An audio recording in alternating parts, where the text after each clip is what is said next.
కొన్ని ఏరియాస్ లో సార్ అసలు ఇక్కడ ఏముంటది అనుకున్నది 5-6 సంవత్సరాల్లో నేనే చూశాను వ్యక్తిగతంగా. ఓకే. 5-6 ఇయర్స్ లో హ్మ్. అంటే మనం అన్ని ఏరియాస్ తిరుగుతుంటాం కదా అవును. జనరల్ గా మాకు ఎగ్జాక్ట్‌లీ. తెలుస్తది కదా. ఎగ్జాక్ట్. 5-6 ఇయర్స్ లో ఇన్వెస్ట్ చేసిన వాళ్ళు డబుల్ త్రిబుల్ ఇన్కమ్ కు మళ్ళీ అమ్మిన వాళ్ళని కూడా చూశాను నేను. రైట్. చాలా ఏరియాస్ లో ఉంది అలాగా హైదరాబాద్ లో. మీరన్న పాయింట్ వ్యాలిడ్ అండి. ఉమ్, ఇప్పుడు డెఫినెట్‌గా ఔటర్ రింగ్ రోడ్ ఉందండి. ఉమ్, ఔటర్ రింగ్ రోడ్ లోపల 167 కిలోమీటర్స్ రేడియస్‌లో ఉంది. దాని లోపల ఏదైతే ఉందో మీరు పాయింట్స్ తీసుకోండి.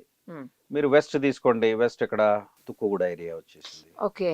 తర్వాత మీరు అటు తుర్కంజాల్ వచ్చేసింది. ఉమ్, తర్వాత ఇప్పుడు విజయవాడ హైవే టచ్ అవుతుంది. కొల్లూరు అవన్నీ కొల్లూరు కూడా. అవన్నీ ఇప్పుడు ఉమ్, పటాన్ చెరువు ఏరియా వచ్చేసింది. ఆ, ఈ ఔటర్ రింగ్ రోడ్ లోపల ఉన్నటువంటి ఏరియాస్‌లో ఎవరైతే తీసుకున్నారో ఇన్వెస్ట్ చేసిన డెఫినెట్ గా వాళ్ళు. ఆ ఏరియా ఎప్పుడైతే రోడ్ ఫార్మేషన్ అయిందో ఓకే. అప్పుడు డెఫినెట్ గా దానికి యాక్సెసిబిలిటీ పెరిగింది, దాని ల్యాండ్ వాల్యూ పెరుగుతుంది డెఫినెట్ గా. ఇప్పుడు రియల్ ఎస్టేట్ అనేది ఈ రోజు రీసెంట్ రిపోర్ట్స్ ప్రకారం ఎలా అయిపోయిందంటే, మీకు ఒకప్పుడు ఒక 15 years back 200 kilometres radius 160 to 200 kilometres radius చుట్టూ ఉన్నది ఇప్పుడు 500 kilometres radius. It has gone beyond outer ring road and regional ring road. ఆ. రీజనల్ రింగ్ రోడ్ దాటి కూడా ప్లాన్ చేస్తున్నారు. ఇప్పుడు ఒకప్పుడు శంకరపల్లి కావచ్చు లేకపోతే చిలుకూరు ఆ ఏరియాస్ అంతా కూడా జస్ట్ ఒక 10-15 ఇయర్స్ బ్యాక్ కూడా ఇంత కాస్ట్ లేదండి అసలు. Yes yes. అసలు భయంకరమైన కోట్లలో ఉన్నాయి. ఏకర్ వచ్చేసరికి కోట్లలోనే, అసలు లాక్స్ లో ఉన్నది ఏకంగా కోట్లలోకి వెళ్ళిపోయింది. 10-15 ఏళ్ల మధ్యలో చూసాం మనం ఇవన్నీ కూడా. ఎగ్జాక్ట్లీ. మరి ఎందుకు అంత,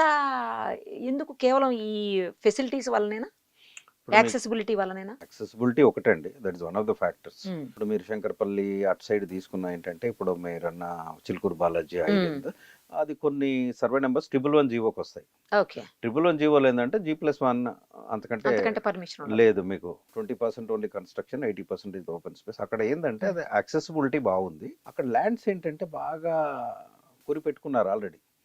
మీకు 111 జీవోలో కనీసము 1,00,000, నాకు తెలిసి 1,70,000 ఎకరాలు, 1,60,000 ఎకరాలు సబ్జెక్ట్ టు కరెక్షన్. అందులో 90% ఆల్రెడీ కొనేసి పెట్టేసుకున్నారు. అయితే అక్కడ ఎందుకు పెరిగిందంటే అక్కడ farm land concept. Yes yes, farm farm land concept అనేది ఎందుకు పెరిగింది? అది మీరు నేను కొనలేమో, మీరు అస్సలు. నేను మనం అక్కడ ఫామ్ హౌస్ ఉండను కట్టుకోలేము, కూడా లేము. ఉండలేము. అది ఎందుకంటే ద విఐపి జోన్ అయిపోయింది అది. It has become a VIP zone. ఒక్కొక్కరు 5 acres 10 acres కొనుక్కొని అసలు 40-50 ఏకర్స్ ఉన్నారు. 100 acres కూడా ఉన్నారు ఆల్మోస్ట్. చాలా మందిని వింటున్నాం చూస్తున్నాం కూడా. అయితే అండి అదేంటి 111 జీవో అనేది సిటీకి దగ్గరగా ఉంది, యాక్సెసిబిలిటీ ఉంది, ఇట్స్ పొల్యూటెడ్ ఫ్రీ ఎన్వైరన్మెంట్.